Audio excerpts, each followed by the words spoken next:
గురించి మీరు దానికి కావాల్సిన ఇంత సాగదీస్తున్నారు. బట్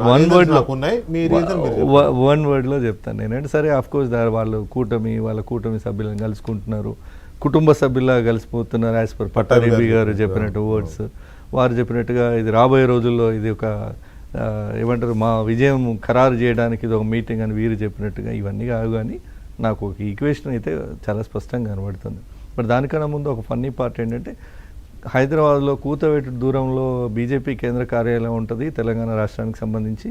కూతవేటు దూరం ఏది చంద్రబాబు గారి నివాసానికి. కానీ తెలంగాణ బీజేపీ నాయకులు పోని ఇంటికి తట్టని తలుపును మోడీ గారు తట్టారు అనేది ఒక ఇంట్రెస్టింగ్ అంశం.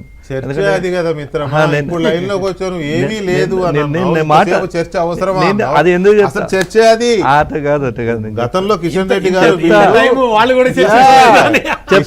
గారు వీళ్ళు టీడీపీతో పొత్తే వద్దని పూర్తిగా వ్యతిరేకించారు. అప్పుడు ఏంటి దాని అర్థం? కానీ ఇప్పుడు మోదీ గారు వెళ్ళారనేసరికి డిబేట్ వాళ్ళే చర్చించుకోవాలి. వాళ్ళంతా సీరియస్ గా ఉండినారు, మనం డిస్కస్ చేసినంత సీరియస్ గా అంటున్నాను.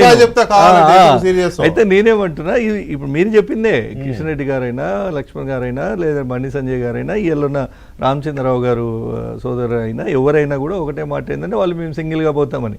అంటే టీడీపీతో ఎప్పుడు కూడా వీళ్ళు మాకు తెలంగాణ అలయన్స్ కానీ ఇంకోటి కానీ అనకున్నా, మోడీ గారు పోవడం వల్ల ఈరోజు బీజేపీ పరిస్థితి ఏంది అనేది క్వశ్చన్ మార్క్ ఒకటి. రెండు, నేను అనుకునేది ఏంటంటే, తమిళనాడు భయం ఏదో మోడీ గారిని వెంటాడుతున్నది. మరి ఉన్న వాళ్ళనన్నా చక్కగా చదువుకోకపోతే ఇబ్బంది అయ్యేటట్టుంది భవిష్యత్తు. వెస్ట్ బెంగాల్ ఆనందం లేదా? చెప్తా south India impact is different. ఏ యాంగిల్లో అంటే, ఇప్పుడు వాళ్ళు టీవీకే కాంగ్రెస్ కూటమి తమిళనాడులో అధికారం చేపట్టింది, అంటే ప్రభుత్వం ఏర్పాటైంది.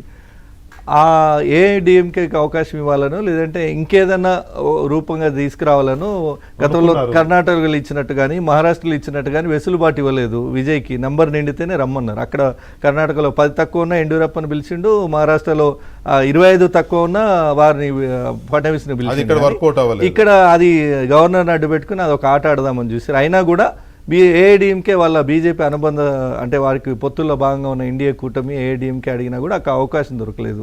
ఉన్న రాష్ట్రాలు ఒక్కొక్కటిగా పోతున్నాయి కాబట్టి ఈ ఉన్న గట్టి మిత్రుడు చంద్రబాబు నాయుడు కదా, న్యాచురల్లీ దాని రెండే ఒక్క మాట చెప్తా దాని జస్టిఫికేషన్ కూడా చెప్పేదాకుండాలి, వినాలి.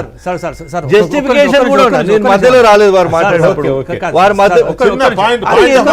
తర్వాత